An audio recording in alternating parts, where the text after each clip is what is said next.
আসসালামু আলাইকুম। এক সপ্তাহ আগে ভাবি আর দুলাভাইয়ের সাথে গেছিলাম শিমুলতুলুর মেলায়। তো মেলার আর এই যে গেটের সামনে এই ভিডিওটা করছি। তবে আগে একবার আরেকটা মেলায় গেছিলাম, আমি বেশি ঘুরি নাই। তো মোটামুটি মেলার অনেক ভালো লাগছে। এইখানে ভাবি আর ভাইস্তারে উঠাইছিলাম। তো পিছনে একটা ছেলে তার গার্লফ্রেন্ড নিয়ে আসছে। তো গার্লফ্রেন্ডের সাথে বন্ধু বান্ধবী বা বোন থাকতে পারে।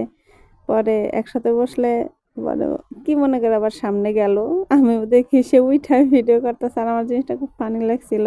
কেন জানি না, যদিও ফানি হওয়ার মতো কিছু নাই। তো এখানে আমার ভাইস্তা কান্না করতেছিল। তো আমরা যদি আর এখানে যে নৌকায় উঠছিলাম আমি আর ভাবি।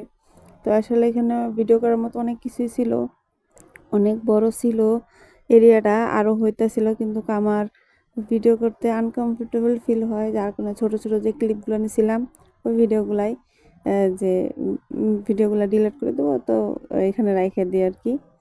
কারণ আমার মেমোরিতে জায়গা নাই। আর তাছাড়া ভাবছি ডিলিট করার আগে সাইডে দেই। আর এখানে হলো নৌকার উপর বসছি, এই যে ভিডিওটা করতেছি। তবে সত্য কথা, নৌকার ভিতরে যে আমার কাছে এত মজা লাগে। আহ, আহ, অনেকে কয়েকটা ছেলে খুব চিল্লাইতেছিল নৌকার থেকে নাইমা পড়ে।